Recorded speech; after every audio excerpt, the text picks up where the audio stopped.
For determining the direction of current in solenoid.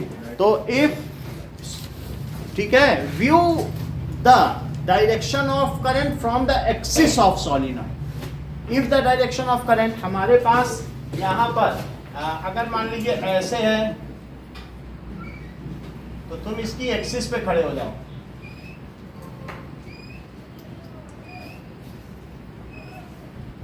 ये and ये देखो। अब अगर डायरेक्शन ऑफ करंट कैसी हो, जैसे इसमें ये है, तो अब इधर से तुम देखो, ये चीज पता चल रही है, तो यहाँ पर तुम्हारी आइज होनी चाहिए, तो ये क्लॉकवाइज लग रहा है, तो इधर साउथ हो गया और दूसरी तरफ क्या हो गया। और वैसे भी तुम राइट हैंड, ये रूल है अपने लोकल के लिए, तो यही चलाओ, तो इधर नॉर्थ हुआ, सही कि नहीं। तो यहाँ क्या है कि for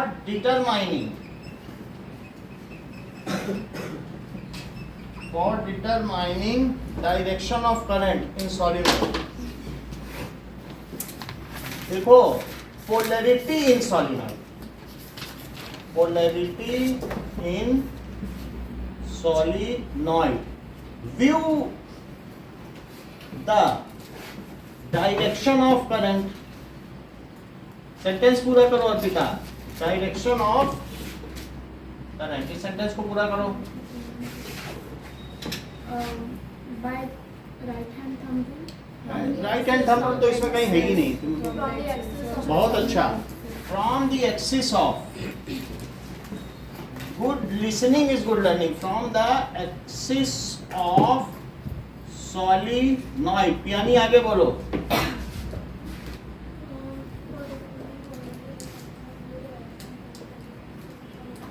with the help of right hand thumb rule. ये नहीं है, इसमें कोई ऐसा राइट हैंड थंब रूल है ही नहीं। इसके यहाँ बोलो Direction of current. इफ, हाँ बोलो बोलो, Direction of current is clockwise and हाँ, it is south. If direction of current, जैसे यहाँ क्लॉकवाइज चल रही है, Then our direction is south. if direction of current is clockwise, then your side is, तो तुम्हारी साइड क्या हो जाएगा, साउथ पोल, है ना, and other side of solenoid will be, ये भी लिख सकते हो, if direction of current is anti clockwise. यही रूल है, अपने मन से नहीं लिखना कि राइट हैंड थंब रूल, वो नहीं चलता है, वो तो हम लोग चला लेते हैं आसानी के लिए, बट रूल बेसिक है एंटी क्लॉकवाइज। देन अब इस साइंटिस्ट ने पहले ये बता दिया, नहीं तो मैक्सवेल का ही रूल चलता, मैक्सवेल का तो बाद में देखा गया कि वो भी इसमें चल रहा है। देन क्या होगा बताइए, देन रोमिल सेंटेंस पूरा करिए।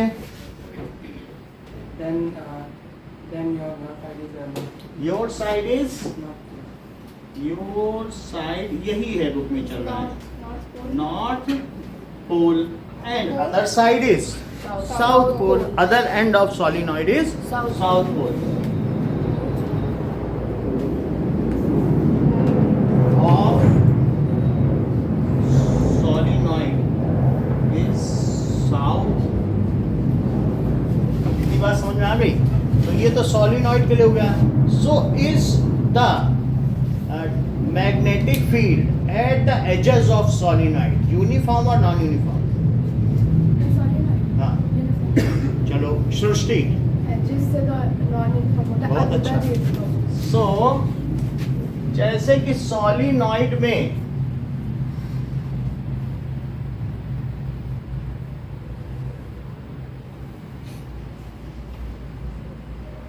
ये है, ये हमने बना दिया, दिस इज की क्लोज्ड की। अब यहाँ पर जब है, यहाँ तक तुम्हें यूनिफॉर्म ऐसे दिखाना है, 5 लाइन। ये देखो वेल इनसाइड है, यहाँ से खुलना शुरू हो जाएगी, यहाँ खुल जाएगी, तो थोड़ी सी खुली, ये यहाँ से खुलेगी तभी तो फिर अपार्ट होगी, डायलेट होगी। ये ऊपर और नीचे की सिमेट्री भी ध्यान देनी है, ये नहीं कि ऊपर का लूप बड़ा नीचे का, क्योंकि उतने ही गैप बना रहे ऐसे। और ये बिल्कुल उतने पे ही सब कुछ होना चाहिए, ये और ये। अब आप देख रहे हो एट एजेस खुल रही है, ठीक है, में थोड़ा खुलने लगी ना, खुलेगी तभी तो अलग अलग जाएगी। तो एट एजेस चाहे बार मैग्नेट हो या फिर कहीं पर भी हो, उसमें there will be non uniform field. अब well inside bar magnet it is uniform. तो देखो at the edges of solenoid magnetic field is non-uniform while well inside solenoid it is uniform. अंदर में कैसी होगी? यूनिफॉर्म। जबकि करंट की direction यहाँ कैसी है? तो पहले करंट बना लो। अब करंट देखने से क्या पता चल रहा है कि इधर क्या हो गया? अब देखो नॉर्थ हो गया, तो ये ऐसे इसमें डायरेक्शन बना दीजिए, आती हुई that is going inside and this is. अब रोमिल तुमको तीन चीजें बतानी है कि B is equals to NIA किसका फार्मूला है, B is equals to mu NI किसका फार्मूला है, और F is equals to BIL ये किसका फार्मूला है? तीन चीजें बताओ। ये किसके लिए है? बहुत दिन, हाँ बोलो मनीषा बता। स्ट्रेट ये नहीं बता पाए, ये बता। बता ही नहीं रहे लोग, क्यों?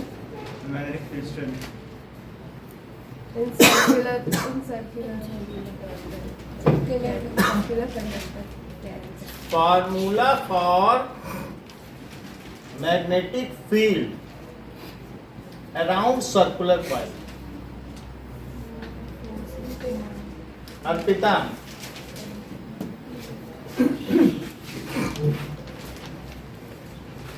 बहुत देर लगाती हो। साक्षी मैग्नेटिक फील्ड फॉर सॉलिड। हाँ, मैग्नेटिक फील्ड फॉर सॉलिनॉइड। यहाँ पर न्यू की मीनिंग क्या होती है Arpita? Correct, new is permeability. Prableen Force acting on current carrying conductor. Force acting on current carrying conductor. Current carrying conductor due to, Praveen sentence पूरा करो। नेहा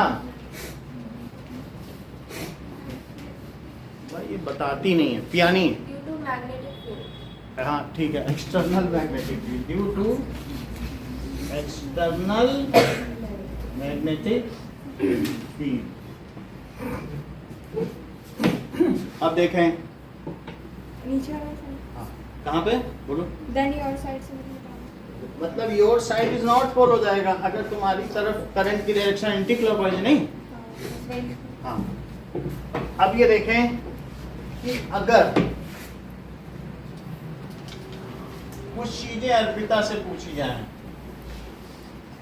ये हमारे पास एक बहुत बड़ा हॉल है और इस हॉल में यहां से एक प्रोटॉन छोड़ दिया गया है अंदर की ओर। हॉल में जो प्रोटॉन की डायरेक्शन है वही करंट की डायरेक्शन है। ये प्लस चार्ज छोड़ दिया गया है। अब यहां से एक प्लस चार्ज है, ये बस जा रहा है, ये देखो प्लस चार्ज। तो अगर प्लस चार्ज जिधर जा रहा है वही करंट की डायरेक्शन है और इसके ऊपर एक शीट में नॉर्थ पोल लगा दिया गया है और इसके ठीक नीचे ये क्या है? This is south pole. मान लो ऊपर ये क्या है? ये पूरा नॉर्थ है, तो मैग्नेटिक फील्ड नॉर्थ से निकलती है और किसमें चली जाती है? साउथ में। तो अगर ये है तो अब इस पर अगर फोर्स ऊपर लगा तो ये ऊपर चला जाएगा। मान लो उस दीवार से एक प्रोटॉन आया और ऊपर नॉर्थ है और नीचे साउथ है, तो मैग्नेटिक फील्ड पता चल गई ऊपर से नीचे, ऊपर पूरा नॉर्थ है, नीचे पूरा, और उस दीवार से छेद करता हुआ प्रोटॉन आ गया, तो यही करंट है। इलेक्ट्रॉन आया होता तो उल्टी करंट होती, इलेक्ट्रॉन के अपोजिट होती है करंट। तो तुमको करंट भी पता चल गई। अगर इस वाले प्रोटॉन पर फोर्स इधर लगा तो वो उधर भाग जाएगा, इधर लगा तो इधर भाग जाएगा, नीचे लगा तो नीचे, ऊपर लगा तो ऊपर। समझ में आया? तो अब तुम्हें बताना है वो भागेगा और फ्लेमिंग का लेफ्ट हैंड रूल लगाओ। आई भी बता दिया, बी भी बता दिया, सिर्फ फोर्स तुम बता दो।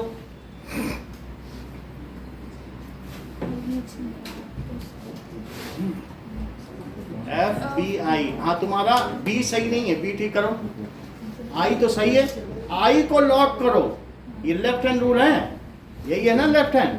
आई कहाँ है? एफ बी आई, आई ये है, आई को पकड़ लो, यहाँ पकड़ लो, कह दो आई तुम कहीं ना जाना, बी तुम मुड़ जाना, बस समझ आई।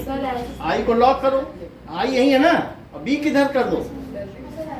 सर ऐसे हो, ये देखो, मान लो तुम्हारी जैसे हम खड़े हो गए, ऐसे तो कर सकते हो।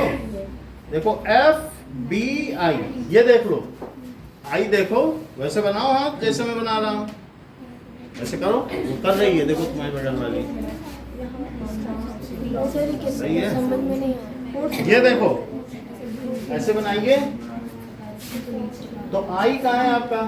आई इधर है, बी नीचे है, तो किधर जाएगा ये पार्टिकल? इस वाली वाल की तरफ चला जाएगा। ये किधर जाएगा? ये यहाँ ना जाके किधर चला जाएगा? ये पीछे वाली वॉल। क्यों? क्योंकि इस पे फोर्स किधर लगेगा? इस डायरेक्शन में।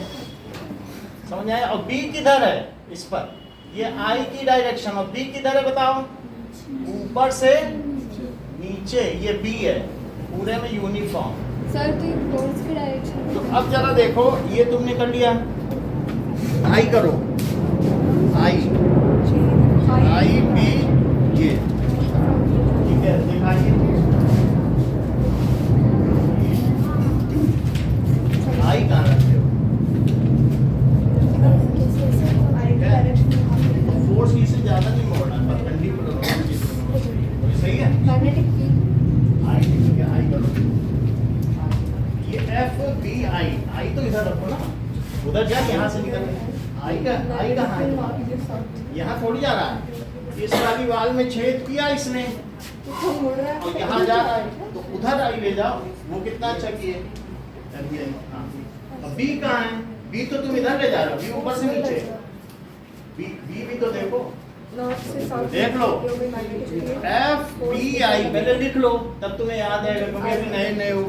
तो आई ऐसे रखा, अब बी नीचे रख दो, भी कर लो ऐसे, यानी तुम ऐसे भी कर सकते हो, ये ज्यादा अच्छा रहेगा तुम्हारे। B not to south. अब ये तो बी नीचे हो गया। पता ही नहीं। अच्छा, आई जो है वो यहाँ आ रहा है, तो इस टाइप से, और ठीक ये है। फोर्स की डायरेक्शन। हाँ, सृष्टि कर लिया ना आपने, दिखाओ नेहा।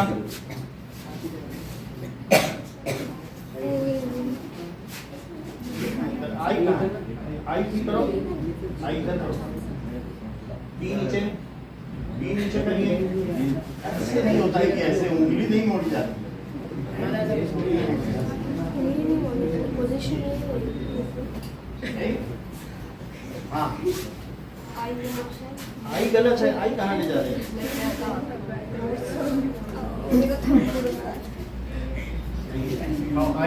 आई वहाँ कहाँ है? ठीक है, समझ में आ गई बात। तो अब हमारे पास ये है, तो बी उधर चला गया। अब मान लीजिए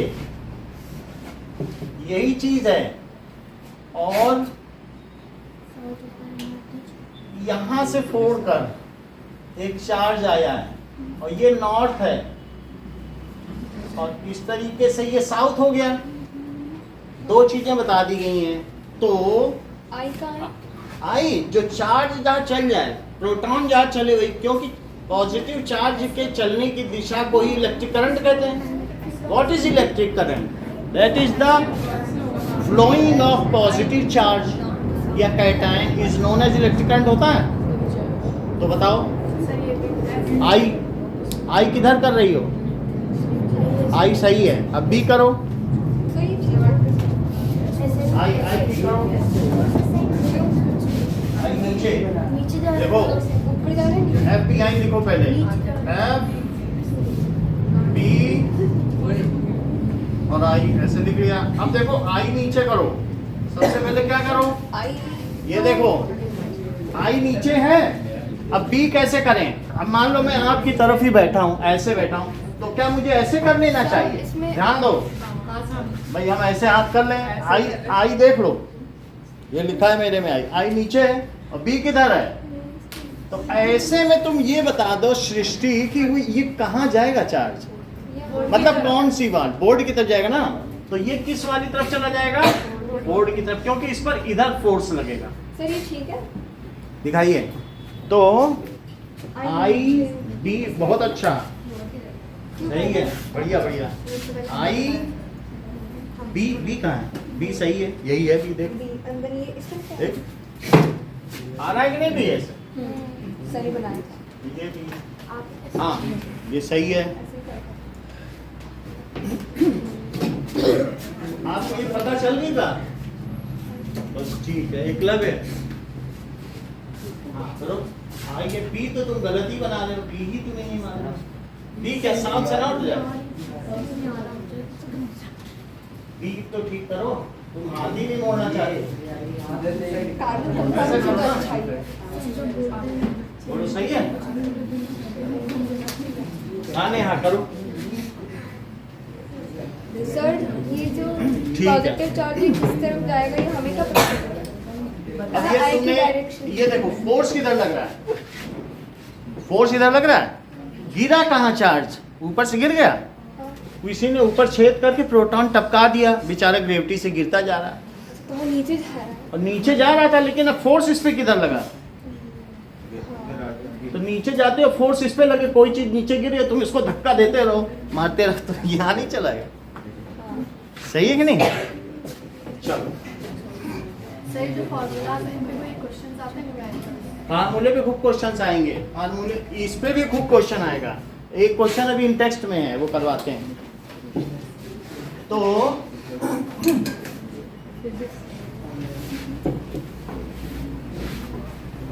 जिसको जिसको हाथ मोड़ना ना आए उसको दूसरी चीज बता, that is F is equals to ये I क्रॉस B, यानी ध्यान दो कि अगर तुम्हारे पास दो चीजें हैं तो ये I है और ये क्या है और ये F है, तो इन दोनों के परपेंडिकुलर, यानी आपके पास I और B ले लो, तो I और B के परपेंडिकुलर फोर्स होगा हमेशा, किसके परपेंडिकुलर होगा, और I से B की तरफ जाता हुआ, यानी कि तुम्हारे पेन का टैप दो, राइट हैंड स्क्रू रूल समझो, ये देखो, तो पेन का ढक्कन जिधर की ओर खुलेगा उधर ही फोर्स है, और I से B, तो I से B हम क्या नहीं बताओ, मान लो जैसे सरफेस पे दो चीजें हैं, फिर से समझो, ये देखो तुम्हारे पास I है और ये B है, तो जो तुम्हारा फोर्स होगा इन दोनों को जमीन पे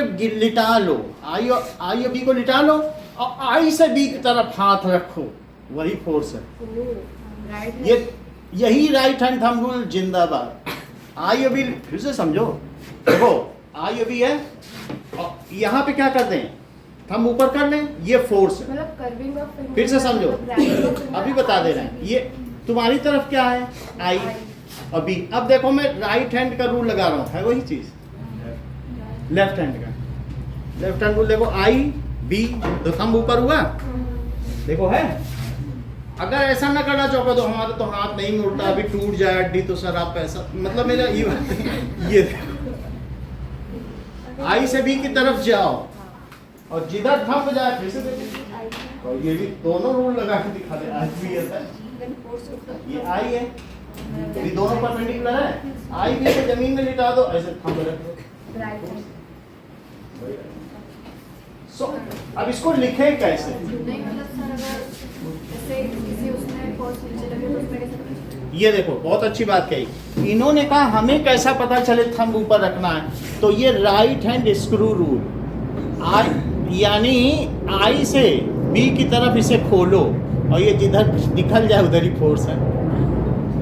यानी स्क्रू, जैसे स्क्रू कैसे खुलता है, move your tip of pen from, फिर से देखो यहाँ पे था, बताओ यहाँ पे क्या है, बी इधर है और आई किधर है, नीचे है, और बी किधर है, बी देखो बी साइड है, तो आई और बी अगर तुमने दोनों को एक प्लेन पे रख लिया, सो गो फ्रॉम किस तरीके से हो, अगर बेस में आई और बी दिए हुए हों, ठीक है, so move your tip of pen या screw from current to field if both are perpendicular on base. I और बी को क्या ले लो, परपेंडिकुलर ऑन बेस। अगर तुम्हें कुछ नहीं पता, ये देखो तुम्हें ये आई है, ऊपर से नीचे आया, बी किधर है बताओ,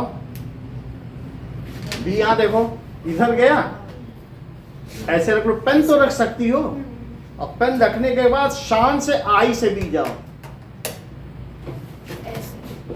देख लो पेन नीचे है, दो पेन तो होंगे ना तुम्हारे पास, या एक पेंसिल होगी, पेन भी है, पेन, और बस आई से किधर जा रहा हूं, आई इधर जा रहा है। देख लो नीचे गिर रहा है कि नहीं, अब बी रख लिया, अब आई से बी की ओर चलो जरा अपने फिंगर से, फिंगर की कर्विंग रैपिंग आई से बी हुआ, बोलो समझ में आ गई बात, ठीक।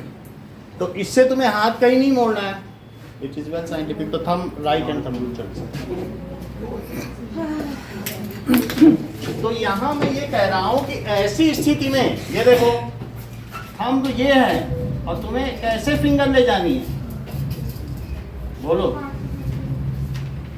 मेरा कहने का मतलब है बच्चे इसको यूज करते हैं, इसको कहीं लिखना नहीं राइट हैंड थंब रूल, लेकिन ये आई टू बी कैसे जा रहा है, तो थंब की डायरेक्शन में फोर्स, मतलब ये वेक्टर का फार्मूला, आई से बी चले तो सही है। ये चलिए नाउ अब इसके इंटेक्स्ट क्वेश्चन करें। एग्जाम्पल 13.2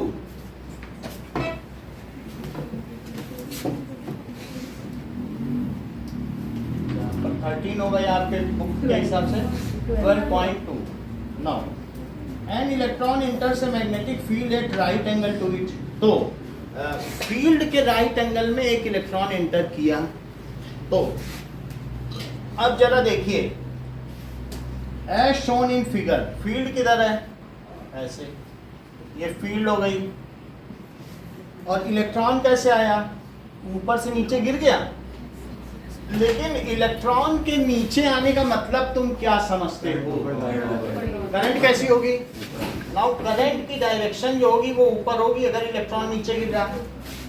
अच्छा अब ये बताओ, इसको फिर से बना लो, मान लो करंट ऊपर हो गई और बी किधर हो गया, तो पीयूष आप मुझे बताइए कि आई से बी चलाओ जरा अपने हाथ को, राइट हैंड को,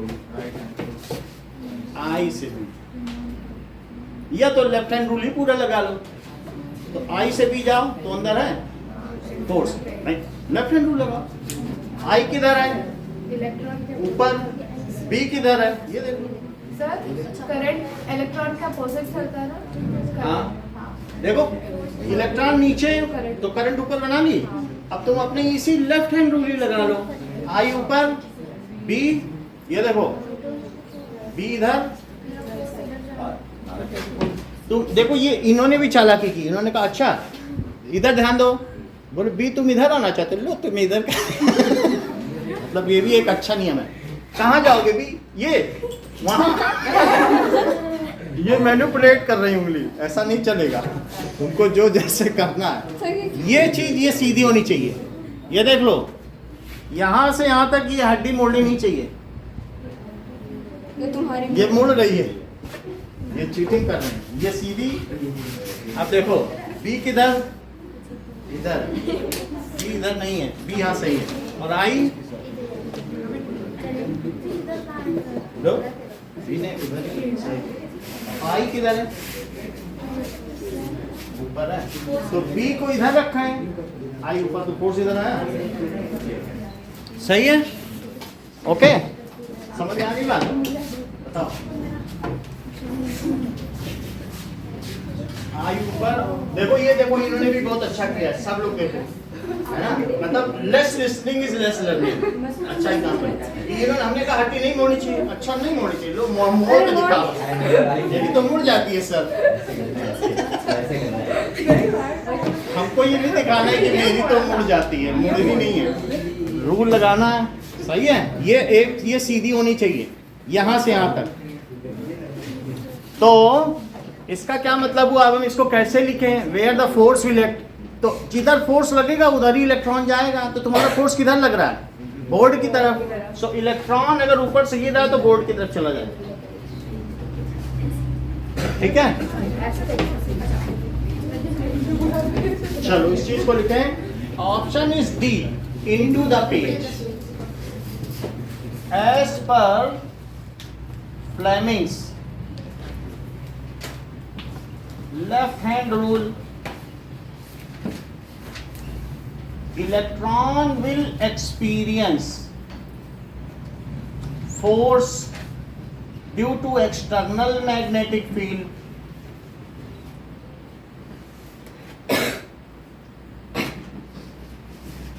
inside the paper,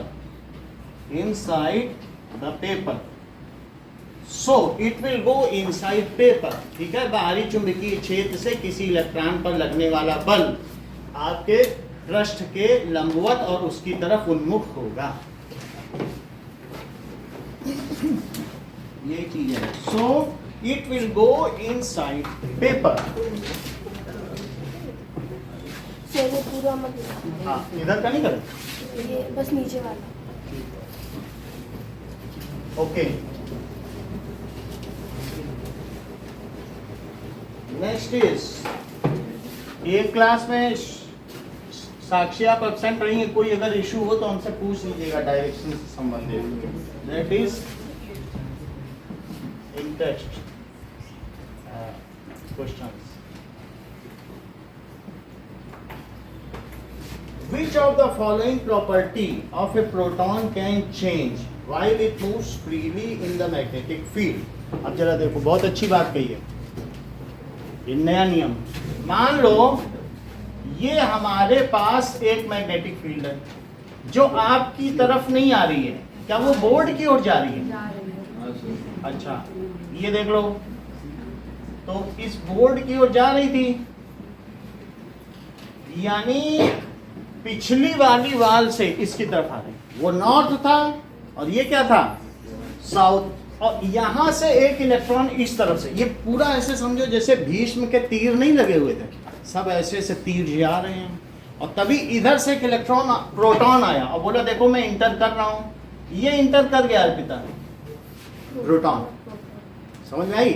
तो अब वो कह रहा है कि a proton enters in magnetic field perpendicular to it, किसके परपेंडिकुलर जा रहा है, मेरा कहने का मतलब अगर इधर ही फील्ड होती और प्रोटॉन भी इधर ही से आ रहा होता, हाँ, तो उस पर फोर्स किधर लगता, करेक्ट, ये तो बता दी, ये भी बता दी, क्योंकि इन लोगों को मालूम है कि F is equals to BIL sin theta, where theta is the angle between current and B, तो जब जीरो ही हो जाएगा तो फोर्स जीरो। सर तो मैंने बोला ना लगेगा क्या, वही तो है, तो अच्छा वही आंसर है, जीरो आंसर। तो क्योंकि थीटा अगर I और B के बीच जीरो हो जाए तो फोर्स जीरो और 90 हो जाए तो मैक्सिमम, ये वैरी करेगा कि नहीं। मेरा कहने का मतलब है कि तुमको अभी क्या बताया, लो 90 से बढ़ता नहीं है क्या कभी?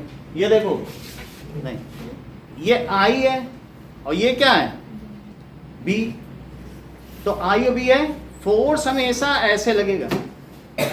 अच्छा 30 कर दोगे तो फोर्स ऑफ हो जाएगा, क्योंकि साइन 30, I और B के बीच क्या हो जाए एंगल 30, हाँ ये एक ही प्लेन में, फोर्स दोनों के परपेंडिकुलर है, फोर्स हमेशा क्या रहेगा दोनों पे परपेंडिकुलर, इनके बीच की डायरेक्शन कम ज़्यादा की जा सकती है, सही है। अब मैक्सिमम कब होगा 90 पर, और जीरो कब हो जाएगा जब ये हो जाएगा, क्योंकि ऐसी स्थिति में परपेंडिकुलर तो चारों तरफ है, क्या चारों तरफ घूमेगा, घूम नहीं सकता, प्लेन के परपेंडिकुलर। बात समझ में आ गई। तो इस तरीके से साइन थीटा, थीटा किसके किसके बीच का एंगल है, सही नहीं ली हो। बी और सही है, तो बी और आई के बीच का एंगल है, तो ये मिनिमम कब होगा? यानी अगर I is along the field, और मैक्सिमम कब होगा? आई परपेंडिकुलर। अब जरा देखो, मुझे सिर्फ साक्षी इतना बता दो, ये सृष्टि ये इधर गया है, अंदर जा रहा है, अब इस पे फोर्स किधर लगेगा? यही करंट है, और ये बी है, तो आई और बी तुम्हें मालूम है? आई किधर है ये, और बी जरा देखो फोर्स किधर लग रहा है, ध्यान दो, बना के देखो, हर बार बनाओ, नहीं तो फ्लेमिंग लेफ्ट हैंड रूल छूट जाएगा पीछे। तो आई बनाया, बी बनाया, ऊपर लगा। तो ऐसा तुमने कभी पढ़ा है कि मान लीजिए कोई पार्टिकल चल रहा है, तो क्या करंट के फोर्स हमेशा परपेंडिकुलर ही रहेगा? करंट तो एक स्पीड है ना भाई, करंट ये है, तो फोर्स तुम हाथ घुमाओगे तब भी परपेंडिकुलर रहेगा क्या? जरा देखो, ये तो लॉक हो गया ना, देखो फिर से समझो, ये करंट है, ये फोर्स है, तो करंट और फोर्स हमेशा परपेंडिकुलर है क्या? कहीं भी हाथ ले जाओ। चलो, ये बहुत अच्छी बात इन्होंने बताई। इन्होंने क्या बात बताई वो बहुत महत्वपूर्ण है, फिर से समझो। ऐसा हमने 9th में पढ़ा है और आज काम आ रहा है। ये देखिए, ये हमारा है यूनिफॉर्म सर्कुलर मोशन। अगर पार्टिकल इधर चल रहा है और फोर्स इसके परपेंडिकुलर लगे, तो फोर्स उसको कहते हैं सेंट्रीपिटल फोर्स। अगर उसकी एक स्पीड है, भाई ये भी तो प्रोटॉन चल रहा है तो उसकी स्पीड ही तो है, और फोर्स आपने बताया भाई इसके परपेंडिकुलर लगाओ, तो कोई इस पे परपेंडिकुलर फोर्स लग जाए, ये फोर्स है।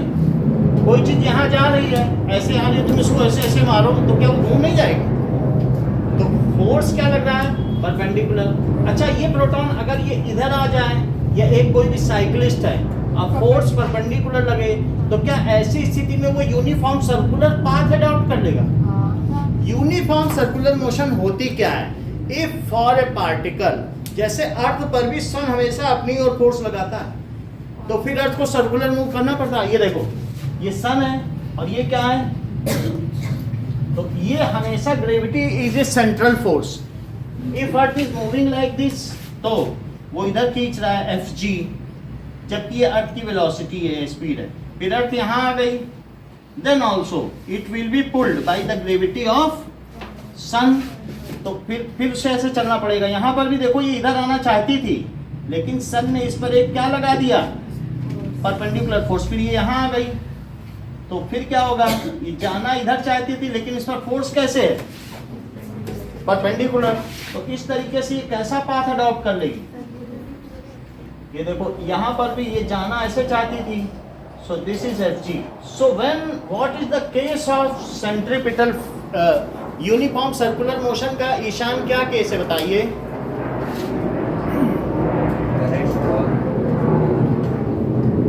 If force always act perpendicular to speed of particle, then particle adopts a circular path and its motion is known as uniform circular motion. Repeat करो तो लिखें. A force acting on a particle, if it is perpendicular, then the particle adopts a uniform circular motion. Adopts a circular path and its motion is called Uniform circular motion. इन्होंने always नहीं बोला. If force acts always किसके along always act perpendicular to motion of particle, then ये क्या कर लेगा, ये adopts a circular path and its motion is called. कहीं तुम ये तो नहीं कहना चाहती कि यूनिफॉर्म सर्कुलर मोशन में इसकी स्पीड कांस्टेंट रहती है, इसकी वेलोसिटी कांस्टेंट रहती है? नहीं, क्योंकि वेलोसिटी में डायरेक्शन है, डायरेक्शन तो वेलोसिटी नहीं कांस्टेंट है, स्पीड कांस्टेंट है। यहाँ पर भी वही है, अगर पार्टिकल पर परपेंडिकुलर फोर्स लग रहा था, तो ये प्रोटॉन अब इधर आ गया, अब जब यहाँ आ गया तो अब प्रोटॉन इधर जाना चाहता है, लेकिन अब फोर्स किधर होगा, जरा सोचो, आई इधर, अब आई को अंदर ले जाओ, अब इधर होगा, देखो आई ऊपर ले जाओ और बी अंदर ले जाओ, इतना करके दिखाओ, अब किधर, तो अब बताओ क्या अभी भी परपेंडिकुलर फोर्स है, तो अब इसे तो ऐसे आना पड़ेगा। अगर मान लीजिए फिर ये ऐसा पाथ अडॉप्ट कर लेगा तो क्या सर्कुलर है? सेमी सर्कुलर है, और फिर यहाँ से बाहर निकल जाएगा, कहेगा छुट्टी मिली है, सब चक्कर था, कितना हम आराम से जा रहे थे, और बाहर निकल गया तो निकल ही गया, फिर थोड़ी ना जाएगा उसमें।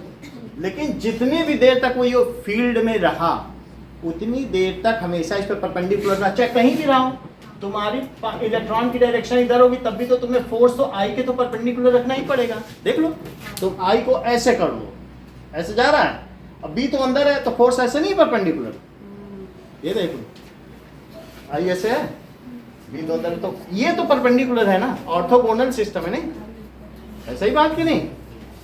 तो हमेशा, अब इसमें 4 ऑप्शन दिए, मुझे बताओ देख के कौन कौन सा कांस्टेंट रहेगा, कौन कौन सा चेंज करेगा। देखो स्पीड, मास, मतलब उसकी क्या क्या चीज नहीं बदलेगी। तो एज लिखो यहाँ पर, force is perpendicular to the motion of charge particle या करंट, यही बात है कि नहीं। क्या लिखेंगे, as change, force is always, Manish always जरूर लिखना, ऑलवेज perpendicular to motion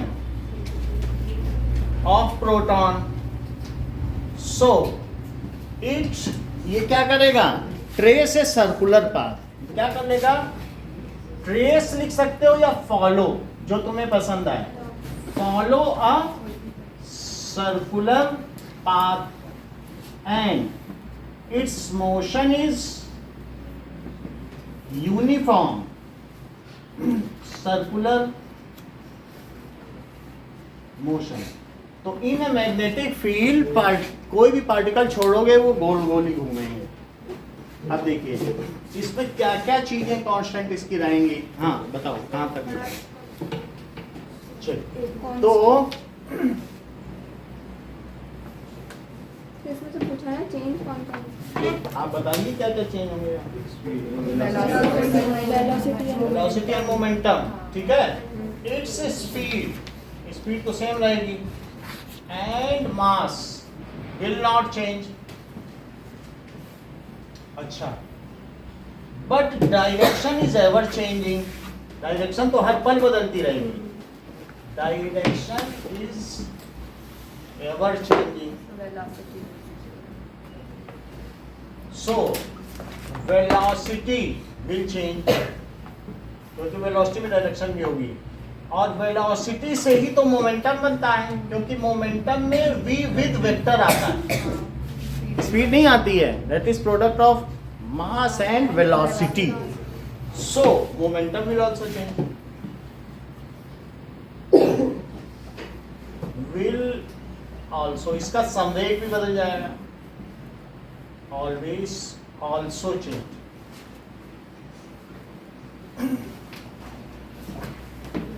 अब देखिए अगला क्वेश्चन, सेकंड, कहा जा रहा है, do you think that displacement of rod will be affected. अब वो थर्ड रूल लगा दिया, F is equal to B I L, कह रहा है कि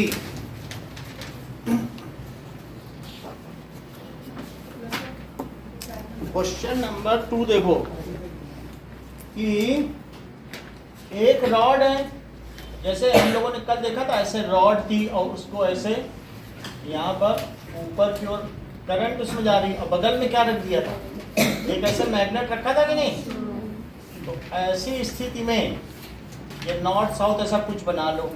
तो वो कह रहा है कि अगर मान लीजिए करंट ऐसे जा रही है, ये करंट कैरिंग रॉड है और ये एक फील्ड है, दोनों परपेंडिकुलर हो गए, फील्ड है मतलब एक अंदर की ओर जाता है, कुछ है हमें ज़्यादा लेना देना नहीं, बट वो FBIL वाला केस है, करंट अंदर जा रही है और फील्ड ऐसे, कुछ भी हो करंट अंदर जा रही है पेज में, ठीक है। तो ये कब अफेक्टेड होगा, जरा पढ़ो तो। करंट इज इंक्रीज्ड, तो कैसे होगा बताओ अर्पिता। मान लीजिए इसमें हमने करंट बढ़ा दी, हमने डबल पावर की 2 सेल लगा दिए और करंट बढ़ा दी, तो इस पर जो फोर्स है क्या उस पर असर पड़ेगा, क्वेश्चन में पढ़िए। हाँ, पड़ेगा। तो क्या हो जाएगा, फील्ड भी डबल हो तो जाएगा। लिख लीजिए इस पर as F is equals to BIL, sine theta भी लिख सकते हो क्योंकि साइन अब आ गया है आपके में। तो साइन थीटा, भैया थीटा किसके किसके बीच एंगल है, angle between I and B, ठीक है।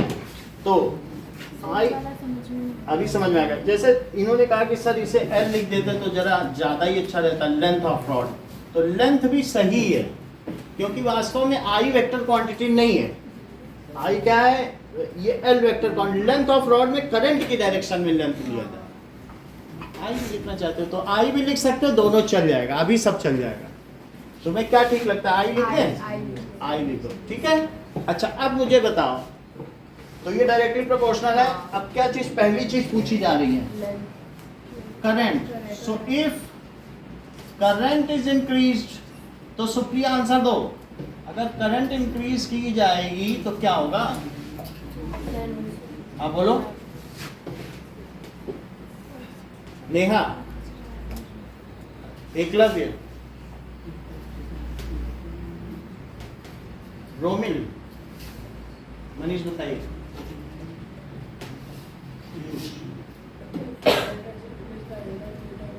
एंगल से मतलब एक क्वेश्चन तो पढ़ लेते, पूछा क्या है, क्वेश्चन ही नहीं पढ़ रहे तो बताओ क्या।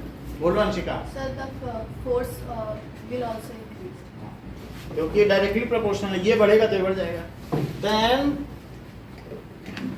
जो force is proportionally increased, proportion है ना, प्रोपोर्शनली भी ना लिखना चाहो तो सिंपली लिख दो force is also increased. Second पढ़िए, फाइका। अगर बताइए स्ट्रॉन्गर हॉर्स शू मैग्नेट अगर रिप्लेस कर दिया जाए तो क्या होगा? Sakshi, force will increase, force will increase. क्यों? क्योंकि F इज प्रोपोर्शनल टू, यहाँ क्यों था, F is proportional to I। सही है, मैग्नीट्यूड मैग्नीट्यूड ले लिया। थर्ड देखो, तीसरी चीज क्या पूछ रहा है, अगर मान लो ये तुम बड़ी नेल ले लो या और बड़ा रॉड ले लो तो so third force will increase, ज्यादा डिफ्लेक्शन होगा उस रॉड में, that is F is proportional to length. ठीक है, एक बात। तो उनकी मैग्नेटिक फील्ड बढ़ जाएगी, इससे कितना? अगर तुमने बाहर एक्सटर्नल मैग्नेटिक फील्ड बढ़ा दी तो क्या होगा, उसमें ज़्यादा डिफ्लेक्शन होगा। और अगर तुमने करंट बढ़ा दी तो भी ज़्यादा डिफ्लेक्शन होगा। अगर तुमने उसकी रॉड की लेंथ बढ़ा दी तो भी, जिस पे ये टंगा हुआ, यही तो वायर ऐसे हो रहा था, इसकी लेंथ बढ़ा। तीन चीज़ें प्रिवेंट करें, ठीक है। अगला देखिए, थर्ड क्वेश्चन, ये अभी कर रही हो, थर्ड यहाँ लिख देते हैं। Okay, a positively charge alpha particle, Lovleen alpha particle में कितने यूनिट ऑफ पॉजिटिव चार्ज होगा बताओ? 2 यूनिट्स। एक प्रोटॉन को 1 यूनिट चार्ज माना जाता है, 1 यूनिट ऑफ पॉजिटिव चार्ज, और इलेक्ट्रॉन को 1 यूनिट ऑफ नेगेटिव चार्ज। मतलब जो भी चार्ज है 1.6 × 10⁻⁻19 उसको 1 यूनिट कहा जाता है। क्या कहा जाता है?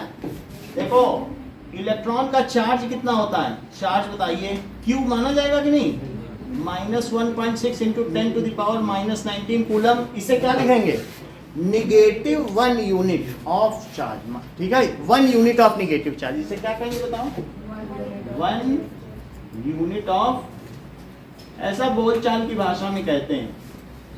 अच्छा रोमिल बताओ, प्रोटॉन में कितना चार्ज होगा, इसे क्या लिखेंगे, यहाँ पे क्या लिखेंगे, 2 कहाँ से आ जाता है, वही तो मैग्नीट्यूड का बस बता, 1 यूनिट ऑफ पॉजिटिव चार्ज। और अल्फा पार्टिकल प्रियांशु क्या होता है बताओ, क्या होती है, चार्ज की 2 यूनिट होती है। क्या क्या चीजें होती हैं अल्फा पार्टिकल में, थोड़ा सा बताओ। प्रोटॉन और हमें नहीं पता, हमें मालूम नहीं है ना। हाँ बोलो, ये सही कह रहे हैं कि हीलियम का न्यूक्लियस ले लीजिए सर। मतलब इनका कहने का मतलब है अल्फा पार्टिकल क्या है, it is nucleus of helium. लेकिन हीलियम का न्यूक्लियस क्या होगा, तो हीलियम का न्यूक्लियस में 2 प्रोटॉन है और 2 न्यूट्रॉन है, दोनों इलेक्ट्रॉन भाग गए हैं, तो it has no electron. 2 proton 2 neutron और 0। सो नेट चार्ज इस पे कितना हुआ? Net charge is equals to, या तो लिख लो +1 3.2, इसका डबल करो, कितना हुआ? -19 कूलम। या क्या कह सकती हो Anshika? 2 units of positive charge. अब देखिए, इतना तो ये अभी क्वेश्चन समझ में आ गया कि अल्फा पार्टिकल होता क्या। अगर कोई आपसे कहे न्यूक्लियस ऑफ हीलियम, तो आप यही लिख दें, क्योंकि न्यूक्लियस ऑफ हीलियम तो यही है, दोनों इलेक्ट्रॉन निकल जाएं। एक इलेक्ट्रॉन निकलेगा तो 1 प्लस चार्ज है ना। जब इलेक्ट्रॉन निकलता है तो कैटायन बन जाता है ना, जैसे मेटल लोग इलेक्ट्रॉन छोड़ देते हैं, तो 2 निकला तो 2 नहीं है। अब इसमें क्वेश्चन क्या पूछ रहा है बताओ? Towards the north. अगर मान लीजिए प्रोजेक्टेड टुवर्ड्स वेस्ट, ध्यान दो, इफ अल्फा पार्टिकल, सुनिए, मान लो जैसे तुम्हारे इधर ईस्ट है और ये वेस्ट, गुजरात इधर है, तो it is projected towards waste. Alpha particle is projected towards waste. Alpha particle की ही डायरेक्शन में करंट होगी। अब आगे देखिए, एंड डिफ्लेक्टेड टुवर्ड्स नॉर्थ। हमने इधर फेंका और चला गया वो नॉर्थ की ओर, तो तुम अब कुछ नॉर्थ मान लो। अब नॉर्थ किधर मान लो? तुम सोचो हिमालय इधर है, तुम समझो यही तो धरती है, इधर ईस्ट, इधर वेस्ट गुजरात है, तो इधर हिमालय हो जाएगा, उधर की ओर वो चीज हो जाएगी। आपके सब चीजें तो जमीन पर ही हैं। तो अगर आप देखें, मान लीजिए कि अगर हमारे पास ये है ईस्ट वेस्ट, और एक ऐसे एरो बना लो, दैट इज नॉर्थ, और साउथ इस पे रख लो, तो समझ आया? ये पीछे की ओर जा रहा है पेपर। सुनिए, alpha particle projected towards waste and deflected towards north. ये है नॉर्थ इधर, समझ में आई? हाँ बता रहे, हाँ देखो, हाथ तो बनाओ पहले, हाँ तो बता देंगे। ये थंब फोर्स है ना, तो डिफ्लेक्टेड टुवर्ड नॉर्थ, उधर ही गया वो नॉर्थ की ओर। फोर्स से ही तो डिफ्लेक्शन होता है। बायोमैग्नेटिक फील्ड है, हाँ बाई मैग्नेटिक फील्ड लगी तभी डिफ्लेक्शन हुआ, लेकिन गया कहाँ? मैग्नेटिक फील्ड ही ना होती तो डिफ्लेक्ट क्यों होता? मतलब लोगों ने पूछा क्यों डिफ्लेक्ट हुआ? अरे मैग्नेटिक फील्ड रही होगी एक्सटर्नल, तभी तो डिफ्लेक्ट हुआ है। अच्छा, तो डिफ्लेक्ट उधर हुआ है, यानी जिधर डिफ्लेक्ट है वही फोर्स है। वो तो कारण बताया जाएगा ना कि तुम क्यों वहां गए, ड्यू टू मैग्नेटिक फील्ड। तो कह रहा बताओ फिर मैग्नेटिक फील्ड कहाँ है? Alpha particle projected towards west, west की ओर तीर मारा गया, तुमने यहाँ से तीर खींच के मार दिया, और लेकिन तीर सीधे न जाके इधर घूम गया। मारा ऐसे था, लेकिन वो तीर सीधे न जाके थोड़ी देर बाद किधर चला गया, लेकिन उधर फोर्स लगा होगा तभी तो गया होगा। फोर्स क्यों लगा होगा? Due to magnetic field. वो तो हमें रीजन मालूम है, मैग्नेटिक फील्ड से ही फोर्स लगता है। तो कह रहा है मैग्नेटिक फील्ड किधर होगी? बताओ। ऊपर। बिल्कुल सही है पीयूष का हाथ का डायरेक्शन। तो मैग्नेटिक फील्ड किधर आ गई? ऊपर की ओर हो गई कि नहीं? बोलो, किसी को नहीं पता तो हम बता दें। बोलो, बनाओ, हाथ बनाओ। अरे तो समझो, alpha particle projected towards waste, देखो वहां वेस्ट दिख रहा है, is deflected towards north east. सब जमीन पे बना हुआ है, वेस्ट ईस्ट नॉर्थ बनाओ। ये क्या चीज है? ये तो पहले सीधे ही रखो। प्रोजेक्टेड टुवर्ड्स, करंट की क्या डायरेक्शन लिख रखी है? इधर तुम उंगली ना करो, चाहे हम हाथ कैसे भी करें, ये लॉक रखो बिल्कुल ऐसा टाइप करना। तो प्रोजेक्टेड टुवर्ड्स ऐसे करो, projected towards waste, deflected towards north. Now the direction of magnetic field, समझ में आई बात? सर एफ और बी के ऊपर हमने वो लगाए रे बनाए है ना, वो वेक्टर है। हाँ, और आई वेक्टर में इसका आई, और अगर हम एल लिखते तो बनाते हैं। देखो आई वेक्टर क्वांटिटी नहीं है, इन्होंने कहा क्यों ऐसा बोली है सृष्टि? बोले सर अगर तार मोड़ दो तो भी उसके एम्पियर 2 एम्पियर बह रही तो 2 ही एम्पियर रहेगी, मुड़े हुए तार में क्या करंट बदल जाती है? तो लेकिन फिर भी ये इनका एक प्रश्न है, सर बताओ वो करंट की भी तो डायरेक्शन होती, थोड़ा तो उसे सम्मान दो, डायरेक्शन होती है और आप उसे स्केलर बता रहे हो। तो ना ये वेक्टर है ना ये स्केलर है, ये टेंसर है। बीच की कॉर्ड वो अगले क्लास में बता दी जाएगी, लेकिन अभी तुम समझो बस टेंसर है। तो मुझे भी नहीं आया। फिर से समझो, मतलब जैसे फोर्स है, फोर्स हम कहते हैं कि नहीं ईस्ट की जगह वेस्ट लगाओगे तो फिर सब गड़बड़ हो जाएगा, तुम्हें कार पे जिधर लगा। लेकिन करंट है, तार मोड़ मार के भी रख दो तब भी वही करंट चलती है, लेकिन फिर भी एक टाइप की डायरेक्शन तो है ना उसमें, करंट की तो डायरेक्शन होती है। तो फिर भी ये वेक्टर की तरह तो बिहेव नहीं करती, वेक्टर की तरह से जोड़ा जा सकता है नहीं, और उस स्केलर की तरह भी नहीं जोड़ा बिहेव किया जा सकता। तो बीच की क्वांटिटी को जिसमें डायरेक्शन हो लेकिन वेक्टर के नियम को फॉलो न करती हो उसे टेंसर क्वांटिटी कहते हैं। तो करंट कौन सी क्वांटिटी हुई? टेंसर क्वांटिटी, ठीक है। तो इसीलिए हमने उस पर वेक्टर नहीं लगाया। तो वेक्टर की तरह बिहेव नहीं करती। अब कुछ चीजें आपको बताया तब पता चले, जस्ट डायरेक्शन होती है। अभी बताना।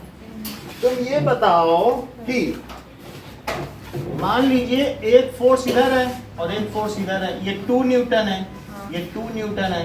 तो बताओ इस पार्टिकल पर टोटल फोर्स कितना है? 0। अच्छा, ये 2 वायर, एक वायर से करंट आ रही थी और यहाँ चली गई, इसमें 2 जगह चली गई, 2 न्यूटन 2 एम्पियर थी।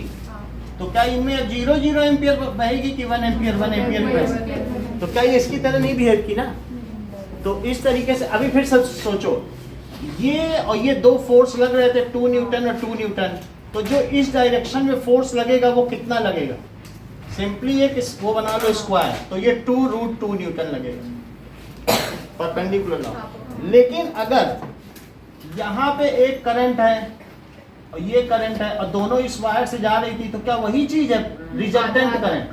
वो तो आधी आधी नहीं होगी, वो तो जुड़ती है। बोलोगे अच्छा 2 आ रही है 4 कर लो। अच्छा हाँ, यहाँ पे तुम ऐसे तो नहीं कहोगे नहीं 2 एम्पियर आ रही थी रूट में लगाओ, कहोगे तार सीधा करो तब हम मानेंगे। तो बेचारा वो इलेक्ट्रिशियन तार ही सीधा करता रह जाए, उसको तो इतना विज्ञान पता नहीं है। तो करंट में सिंपली जुड़ती है। देख लो अभी बताना, मेरा कहने का मतलब है ये बेंच है, इधर से भी एक कोई खींच रहा है, इनके पापा हो कि इनके अंकल यहाँ खींच रहे हैं, तो बेंच इधर जाएगी। 2 लोग खींच रहे हैं, एक इधर से खींच रहे हैं और एक इधर से खींच रहे हैं, तो बेंच ना उधर जाएगी ना उधर जाएगी, बीच में जाएगी। लेकिन पूरा फोर्स नहीं है क्योंकि 2 परपेंडिकुलर फोर्स हैं, तो थोड़ा कम होकर के उनके बीच का जो एंगल है उसको, मतलब जो डायगोनल की लेंथ होगी उतना फोर्स लगेगा। तो और लेकिन अगर दोनों एक ही तरफ फोर्स लगा रहे हो तो ज़्यादा फोर्स नहीं होगा। तो इसलिए फोर्स में उनके बीच का जो एंगल है वो भी महत्वपूर्ण है, करंट में नहीं महत्वपूर्ण है। करंट में तो सिंपली ऐड हो जाती है, ठीक है कि नहीं। और फोर्स में ऐसा नहीं कि हम भी इधर लगाएं तुम कहीं भी लगा लो, कहीं भी नहीं लगाओ, जिधर हम लगा रहे हैं उधर ही लगाओ, तभी तो जुड़ेगा फुल फ्लैश। तो इस तरीके से वेक्टर क्वांटिटी में डायरेक्शन महत्वपूर्ण है कि नहीं। लेकिन करंट में क्या है, इट इज नहीं। जैसे कार को धक्का दिया जा रहा है और 2 लोग पीछे से धक्का दें 2 न्यूटन का, तब कार के लिए अच्छा है। कहते नहीं तुम इधर से दो हम इधर से देते हैं, फोर्स ही तो है, कहीं भी लगाओ कार तो चलेगा, क्या हम तो आगे से दे देंगे चलो। फोर्स में ऐसा नहीं चलेगा। अब करंट में 3 अलग अलग डायरेक्शन के भी तार हैं और सब एक साथ बाद में जोड़ दो तो सारी करंट जुड़ेगी। तुम तार को मोड़ मार दोगी तब भी चलेगा, फोर्स में नहीं चलेगा कि हम इधर से लगा रहे हैं तुम पीछे से लगाओ, ऐसा नहीं चलेगा, ठीक है कि नहीं। चलिए, तो अब हमारा अगला क्वेश्चन क्या है, अल्फा पार्टिकल किधर गया? वेस्ट की तरफ गया। अच्छा, इस पर डिफ्लेक्शन किधर हुआ? नॉर्थ की तरफ। ये देखो तो फील्ड किधर हुई? यही पूछा गया है, पढ़ो। ऐसा कोई इसमें है? Upward. So the field is magnetic field is in upward। अब क्वेश्चन आपसे पूछा जा रहा है what is the difference between permanent magnet and electromagnet, how is the merit of electromagnet over permanent magnet. उसकी उपयोगिता क्या क्या है, इलेक्ट्रोमैग्नेट का यूज कहाँ कहाँ है, और ये चीज़ें। सर इधर ना आपने सिर्फ सेकंड वाले में एफ के ऊपर वो बनाया है।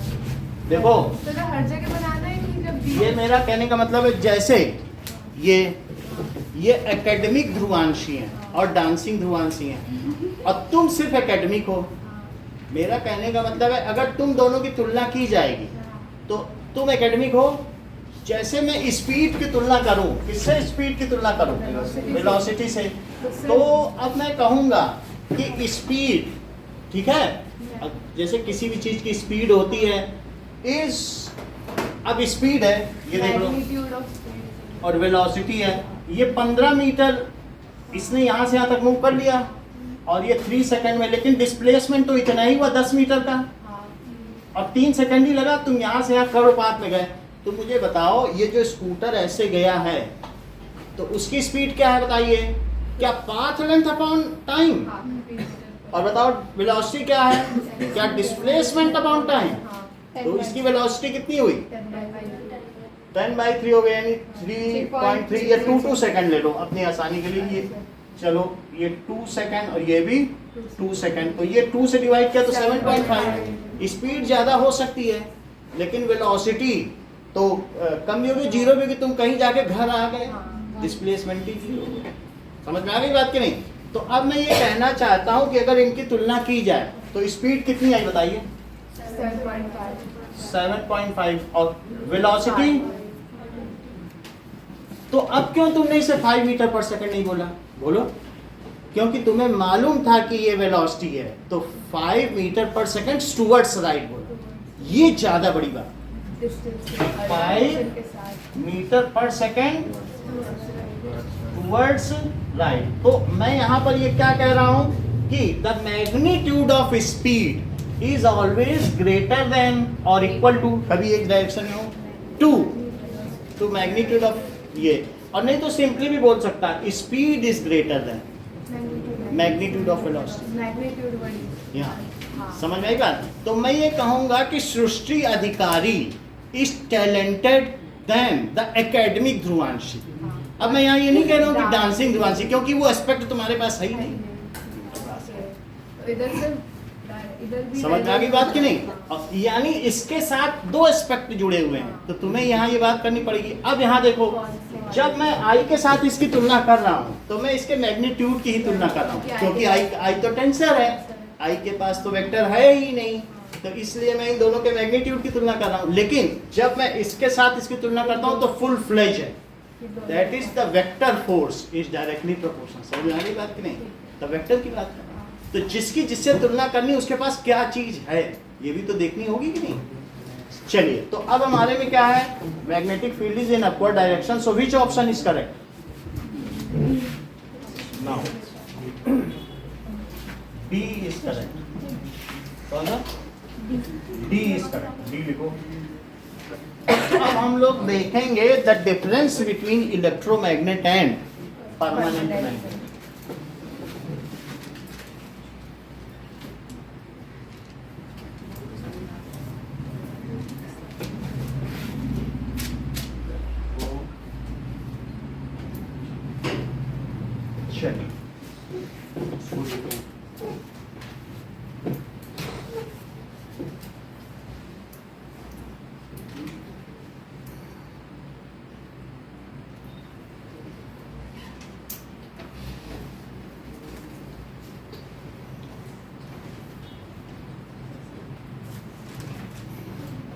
ये बहुत इंपॉर्टेंट है, बहुत आता है। Difference between permanent magnet and electromagnet. चलो,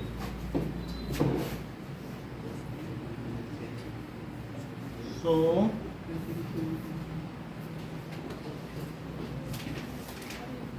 इलेक्ट्रोमैग्नेट, देखो 2 तरीके की चीजें हैं।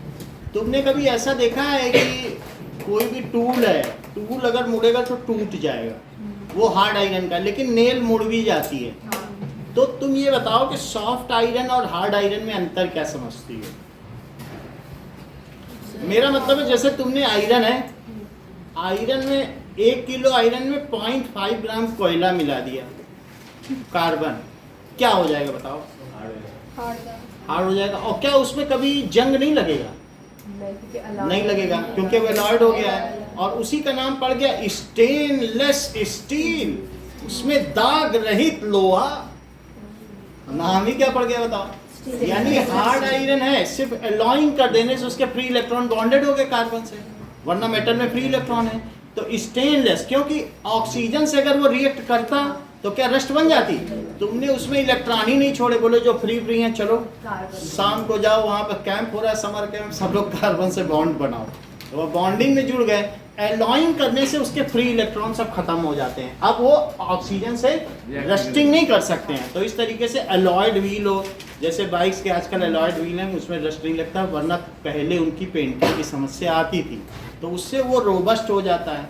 तो अब हम क्या करेंगे बताओ? सॉफ्ट आयरन में अगर तुमने मैग्नेटाइज कर दिया नेल को, और जैसे ही तुमने मैग्नेट हटाया और कील को ऐसे से पटका, उसके सब डोमेन बिखर गए। और वो soft iron can be magnetized easily and demagnetized easily if electric current is disconnected. यानी वो जैसे ही सॉलिनॉइड कहेगा, सॉफ्ट आयरन एक पालतू कुत्ता है, जिधर मालिक जाएगा उधर ही मुंह निकालते हुए चला जाएगा। तो अगर तुमने उधर करंट फ्लो कराई, उधर ही वो हो गया, उल्टी कराई तो पीछे नॉर्थ हो गया। समझ में आई बात कि नहीं? और hard iron once it is magnetized then it retains its magnetic field, its retentivity is higher। Hard iron मतलब इसमें कोई, हाँ, जैसे हार्ड आयरन है अलॉय, कार्बन मिला दिया तो कार्बन मिलाने से टूल बन जाते हैं, टूल टूट सकते हैं, प्लायर टूट सकता है, मुड़ता नहीं है। जितने टूल्स हैं उसमें स्टील डाल दी जाती है, पॉइंट मतलब कार्बन डाल दिया जाता है। तो अब मैंने आपको बताया किसकी रिटेंटिविटी हाई है?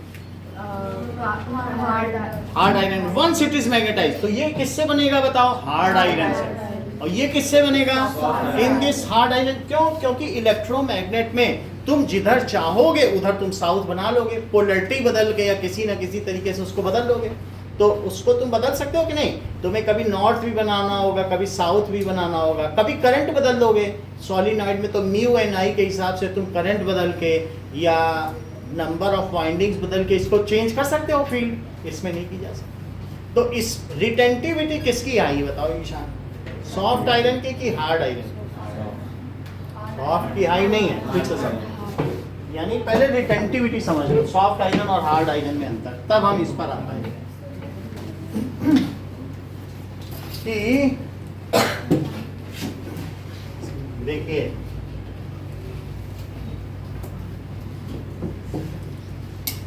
और कोएल्सिविटी से तुम क्या समझते हो ईशान? क्या तुम ये सोचते हो कि मैग्नेट को तुमने गैस पे रख दिया, या तुम्हारे छोटे भाई ने बोला देखें अब ईशान कैसे प्रैक्टिकल करते हैं, और उसकी सारे डोमेन बिखर गए, और शाम को तुम प्रैक्टिकल करने चले, पता चला ये तो काम ही नहीं कर रहा। तो फिर इस तरीके से कोएल्सिविटी का मतलब है अगर तुमने उसको टेम्परेचर बढ़ा दिया तो एक सर्टेन क्रिटिकल टेम्परेचर के ऊपर उसके सारे डोमेन जो एक डायरेक्शन में थे वो बिखर जाएंगे। उससे जो आपने बताया थे वो अलग-अलग डायरेक्शन में होते हैं, हाँ। Same direction. तो ये बात है, that is it is having a certain critical temperature जिसके ऊपर ये डीमैग्नेटाइज हो जाएगा। तो किस टेम्परेचर पर वो डीमैग्नेटाइज होगा उसको उसकी कोएल्सिविटी कहते हैं। और दूसरी चीज क्या है? रिटेंटिविटी। अगर मान लो सॉलिनॉइड हटा भी दिया जाए और तुम्हारी कील जैसे हमारी वाली नेल थी वो प्योर आयरन नहीं रही होगा अभी तक, अब उसमें रिटेन है कि नहीं? तो if it still retains magnetic field तो उसको क्या कहेंगे? Hard iron. And if no magnetic field is there, as soon as magnetic field is removed, soft iron loses its magnetic property till current is flowing in an iron. It behaves, इसके सारे align हो गए domain. It behaves as, हाँ बोलो। Soft iron में current डालेंगे तो दिक्कत क्या है? सॉफ्ट आयरन का मतलब है नेल, ये मुड़ जाए, जब तक करंट होगी तब तक वो सारे अलाइन है डोमेन। जैसे करंट हटी, और as soon as current is मतलब when current is switched off then it acts as an iron piece and no magnetism is there। उसको कहेंगे कि मान लो तुम किसी डॉग को घुमाने ले जा रहे हो, तुम मुड़े तो उसे मुड़ जाना चाहिए, वो कहा नहीं हमें तो और ही घूमना है। बहुत रिटेंटिविटी आ गई तुम में, हमारे साथ साथ चलो। समझ आई बात की नहीं?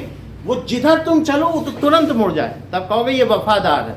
सो soft iron has no retentivity. फिर से लिखो, पहले सॉफ्ट आयरन और हार्ड आयरन का अंतर समझो, तब वहां लिख पाएंगे। What is soft iron? Pure iron is called soft iron.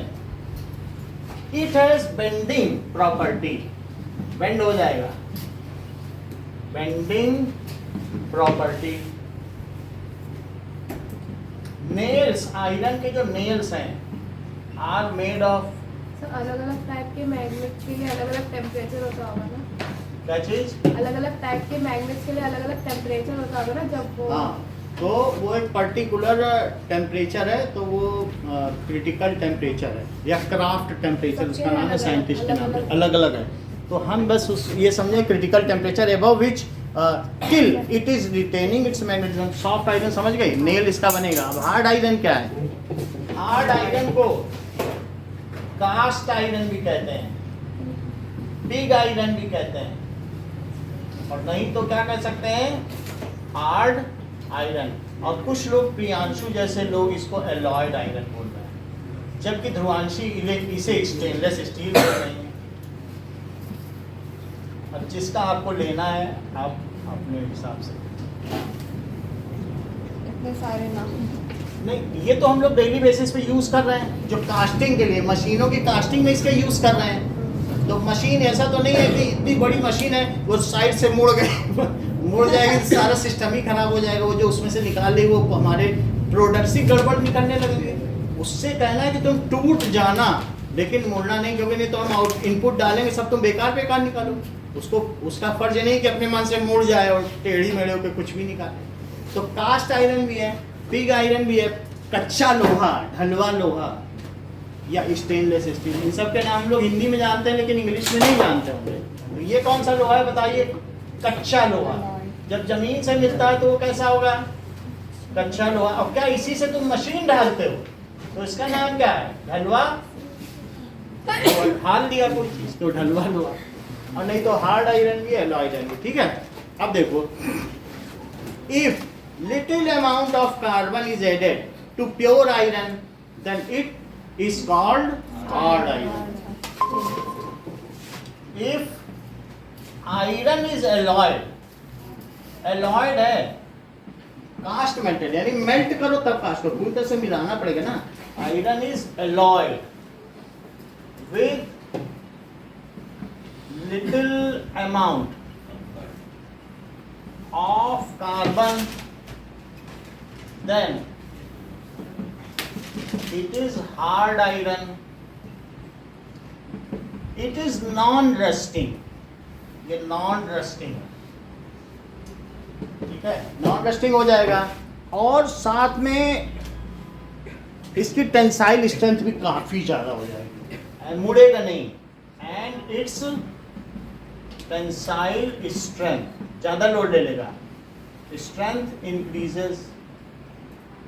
अगर जैसा नेल है, नेल की तरह तुमको ग्लास उसी लोहे का बना के दे दिया जाए तो वो ऐसे दबाओगे पिचक जाएगा, और जबकि स्टील के ग्लास को तुम दबाते हो तो फिर अपनी जगह आ जाता है। वो अपना शेप नहीं चेंज करेगा, टूट भले जाए, लेकिन मजाल है कि उसके रिम का सर्कुलर स्ट्रक्चर चाहे तुम जमीन में पटक के देख लो, अपने फिर से वैसे ही आ जाएगा। और लोहा होता तो पिचक जाता कई जगह से। अब देखिए इसकी प्रॉपर्टी क्या होती है? It has high retentivity. Once it is magnetized, then it does not loses its magnetic polarity नहीं easily, ठीक है, जल्दी नहीं करेगी, पटकने से भी नहीं और टेम्परेचर के, तो इसको कहते हैं retentivity. Once it has high retentivity, it has high retentivity. Once it is magnetized, then it retains its magnetism. अच्छा, इसमें क्या होगा? It has zero retentivity. It is used in solenoid.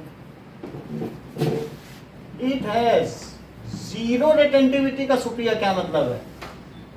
मतलब अगर इसे सॉलिनॉइड बोलो। हाँ अगर इसे सॉलिनॉइड से बाहर निकालेंगे तो ये मैग्नेट की तरह वर्क नहीं करेगा। हाँ बोलो। जब हम इसमें इलेक्ट्रिक करंट का फ्लो बनते रहेंगे तो फिर अपनी मैग्नेटिक ये सही है। As soon as current is switched off, it loses its magnetism. As बोला उसका मतलब यही था। वही है, as soon as current is switched off, क्या बोली थी फिर से बोलो। ये है कि इसे सॉलिनॉइड से बाहर निकालेंगे मैग्नेट की तरह वर्क नहीं करेगा। हाँ सही। As soon as current is switched off, it loses its magnetism. So it is used in solenoid. और जबकि इसे किसमें यूज करेंगे? It is used for making permanent magnets. और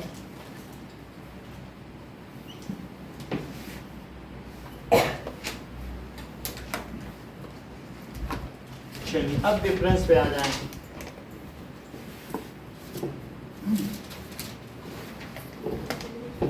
ये बेंड नहीं किया जा सकता, ठीक है, और ऐसा कोई प्रॉपर्टी नहीं होगी। It can not be bend, it breaks but does not bend.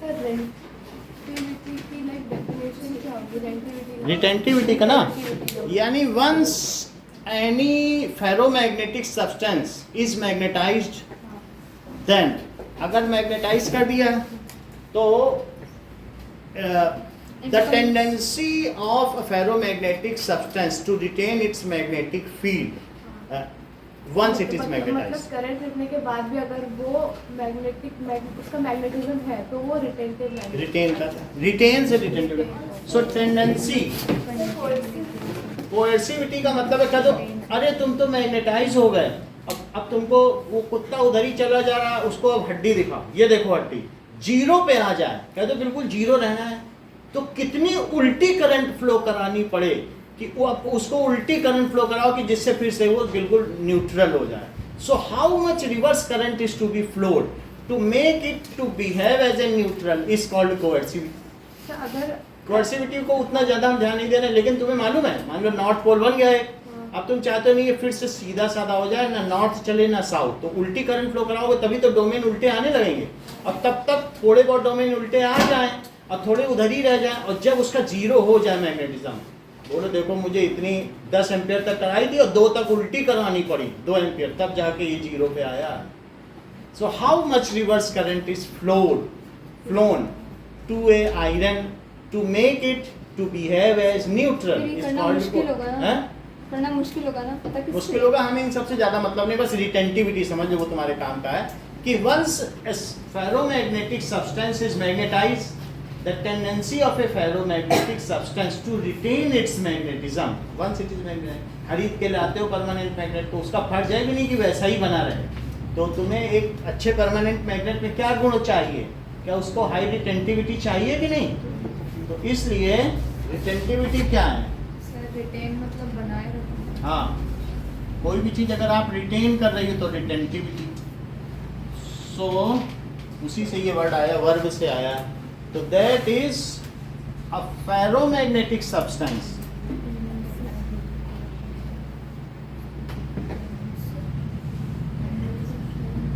once magnetized if has more tendency, ये इसके पहले लिख लो, tendency of a ferromagnetic, tendency of a ferromagnetic substance once magnetized retain its magnetism, retain its magnetism। is called retentivity. अब आप लोग difference पे आ जाए, वहां सब समझ जाएंगे। तो पहला पॉइंट क्या था?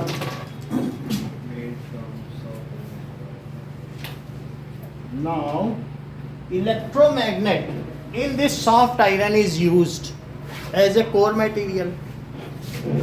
यहाँ लिखो, in this soft iron is used. नहीं तो तुम पोलरिटी बदल लिए, तुमने पोलरिटी बदल दी, अब वो कह रहा है बीच वाला आयरन, नहीं हमें तो नॉर्थ बना दिया, मैं नॉर्थ ही रहूंगा, बार बार तुम बदल देते हो, तुम तो यहाँ पोलरिटी बदल रहे हो, बिहेव नहीं कर रहा, कल वही गड़बड़ी कर रहा था कि नहीं हुई? तो उसको अब हमारे हिसाब से चलना चाहिए, हम उसको फिला रहे हैं, करंट दे रहे हैं, वो अपने हिसाब से बिहेव करे तो अच्छा माना जाएगा। तो as soon as polarity is change it should also change its polarity. नहीं तो वो तो 1000 गुना है, हम तो 1 गुने। आपको मालूम है कि कोर मटेरियल पे 1000 गुना बढ़ जाती है, वही गड़बड़ निकल गया तो सारी खराबी कर देगा। तो क्या चीज होनी चाहिए? In this soft iron is used. नया सेंटेंस पूरा करो, बोलो सृष्टि। with zero as core material. हाँ, is used as core material। और यहाँ क्या लिखेंगे? That is hard iron is used for making permanent magnets। जो हम नॉर्थ साउथ वाला दिखाते हैं, चाहे वो रॉड हो तो ठीक है।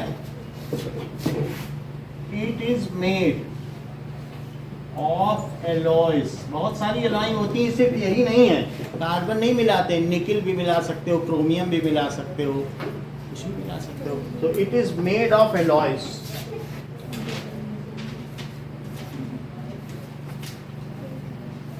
अब देखिए, नाउ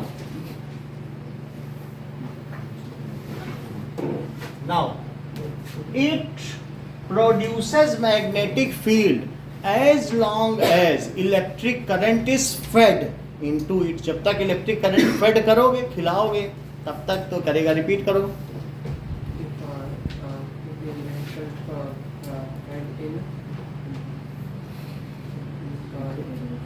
तुम सेंटेंस ही नहीं रिपीट कर पाते, 10th में आ गए हो। बोलो।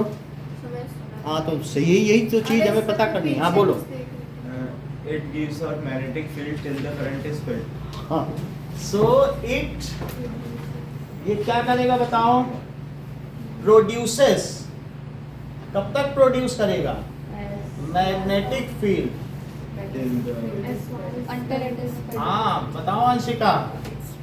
produces its magnetic field inside till current is fade. current जब तक करंट फीड करोगी तब, इलेक्ट्रोमैग्नेट या सॉलिनॉइड, तभी तक वो मैग्नेट है। Till current is fed. ये क्या है? Once it is magnetized it behaves as magnet. So once magnetized it behaves always as magnet। ये देखो, मैग्नेटिक फील्ड डिपेंड्स ऑन, ये इसकी मैग्नेटिक फील्ड चेंज की जा सकती है। मैग्नेटिक फील्ड कैसे कैसे चेंज की जा सकती है?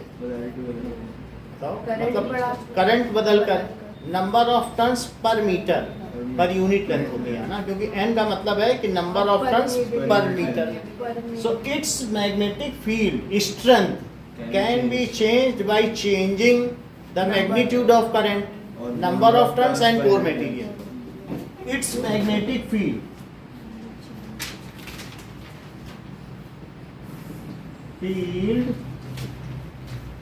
can be changed by changing या by varying, बदलाव करके, amount of current, magnetic field की तीव्रता, इंटेंसिटी, मतलब कितना स्ट्रांग है मैग्नेट। सोलेनॉइड से ही बनता है ना।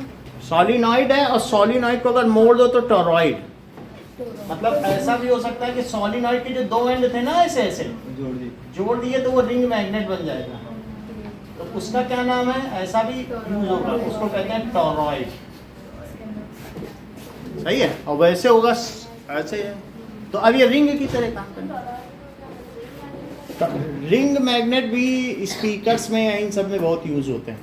स्पीकर के पीछे जो लाउड स्पीकर होता है उसके पीछे परमानेंट मैग्नेट है। परमानेंट बहुत बड़े बड़े स्ट्रॉन्ग मैग्नेट, जो लाउड स्पीकर जितने भी हैं उसके पीछे मैग्नेट। अब देखिए तो हाँ भाई का इसका काउंटर सेंटेंस बोलो। अच्छा ये पूरा नहीं हुआ। By varying number of turns per unit length and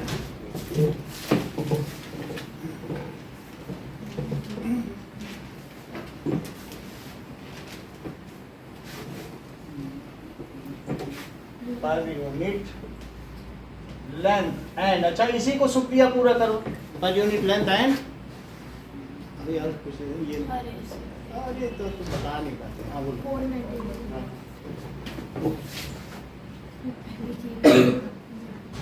हाँ भाई का बताओ। इसमें कांस्टेंट रहता है क्या? मैग्नेटिक फील्ड परमानेंट मैग्नेट का कांस्टेंट रहता है? ये change can not be change. Magnetic field strength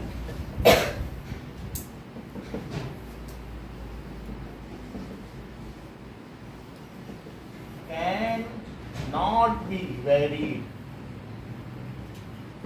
अच्छा ये तो स्ट्रेंथ की बात कर दी। Magnetic field polarity can be interchange by changing direction of current. ये तो मैंने स्ट्रेंथ की बात की, कितना मजबूत है। कील उठानी है कि कार उठानी है तो ज्यादा करंट फ्लो करानी पड़ेगी। कार जैसे होते नहीं क्रेन में होती है, वो ठक से चिपक जाएगी उसके हुक में, जाके यार्ड में छोड़ दी, जंग के यार्ड में। तो तुम्हें ज्यादा चाहिए तो फिर ये म्यू एन आई के हिसाब से करो। कैसे करोगे? That is B is equal to mu N I. अच्छा ये देखिए polarity of magnetic field, polarity होती है ना magnet, can be changed by changing the direction of current. तुमने नेगेटिव की जगह पॉजिटिव टर्मिनल लगा दिया तो जो नॉर्थ था वो साउथ हो गया। Polarity of magnet can be changed bye changing the direction of current।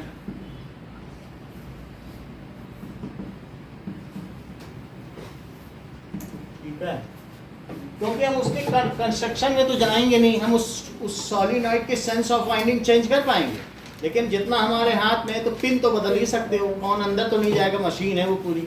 यहाँ polarity of magnet is can not be change, north pole is always north pole. Even उसमें इंग्रेविंग करके नॉर्थ लिख दो, खोद के नॉर्थ लिख दो, क्योंकि परमानेंट नॉर्थ ही है।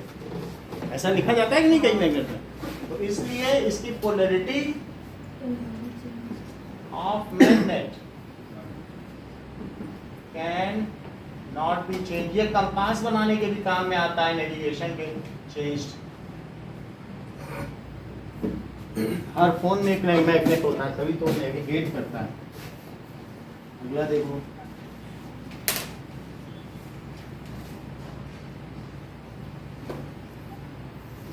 अच्छा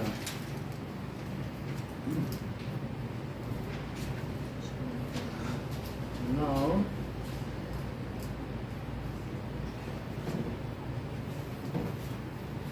सर ऐसा है कि एक जो है वो फेरो मैग्नेटिक मटेरियल यूज कर सकता है, बोलो एक में नॉर्मल मेटल यूज कर सकता है।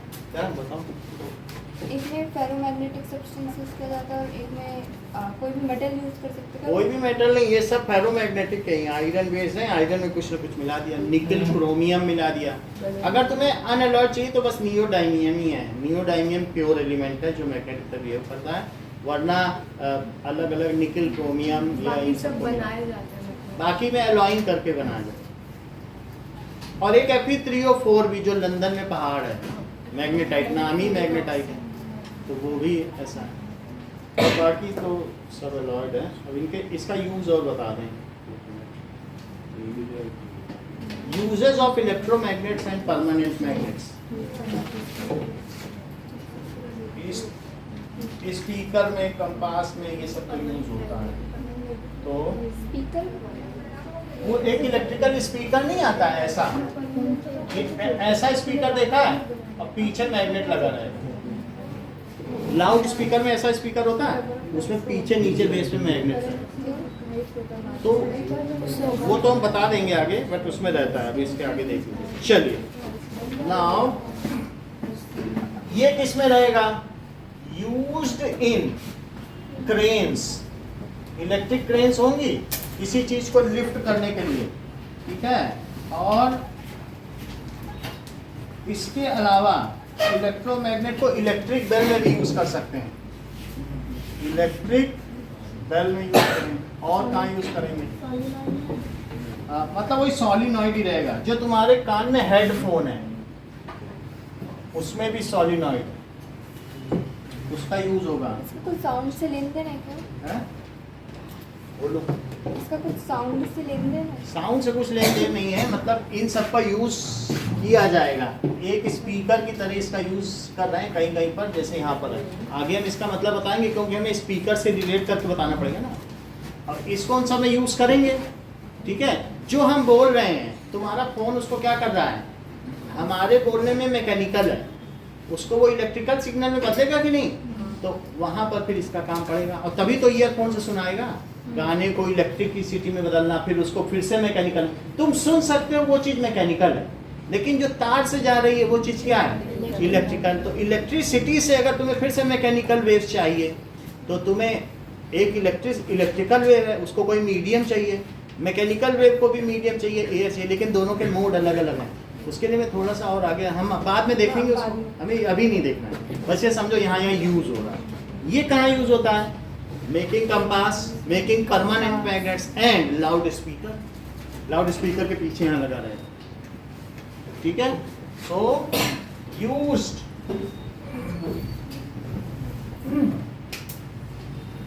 कंपास,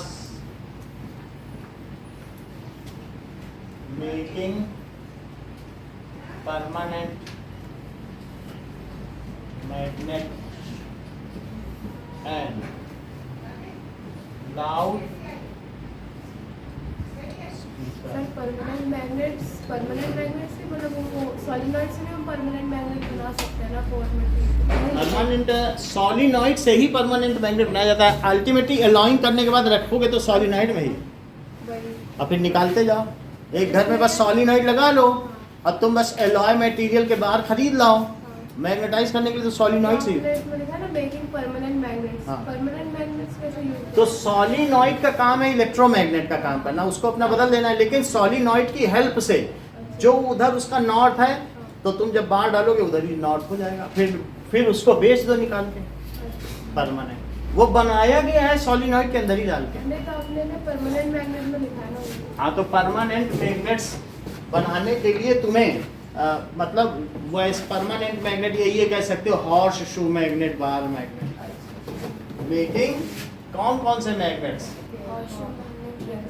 बच्चों को पढ़ाने के लिए हॉर्स शू, बार, इन सब को बनाने के लिए सही होता है। कुछ ऐसे करना है, मान लो तुम सॉलिनॉइड से बना लो, फिर रिंग हटा लो, ये बार मैग्नेट बन जाएगा। पूरे में ही सॉलिनॉइड लगा दो, बस ये यू मैग्नेट बन गया। और फिर निकाल लो, सॉलिनॉइड को खिसका के निकाल लो। तुम्हें जैसा शेप दे दो, सॉलिनॉइड लगा दो, अपने आप ही बन जाएगा रिंग मैग्नेट। तो इतनी बात हो गई। अब जरा देखिए कि right A note on soft iron,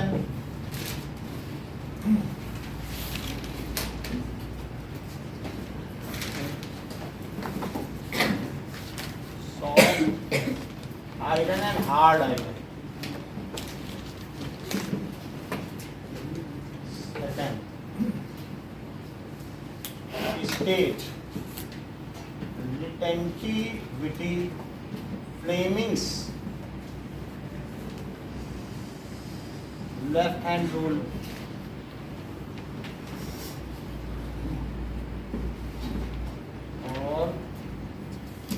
right hand thumb rule. Right. Electro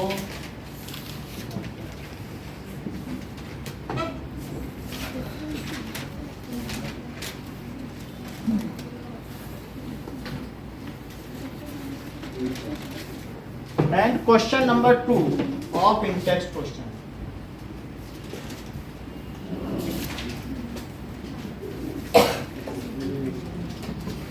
कितना करो?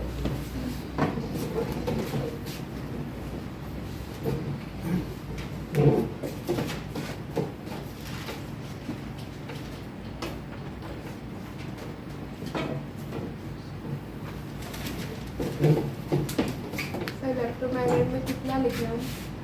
इलेक्ट्रोमैग्नेट में एक लाइन की लेंगे होगी बस. क्या होता है इलेक्ट्रोमैग्नेट? ठीक है. द मैग्नेट्स विच ये क्या कर सकते हैं? If electric current is fed then only They are a substance acts as a magnet. Such kinds of magnets are falling.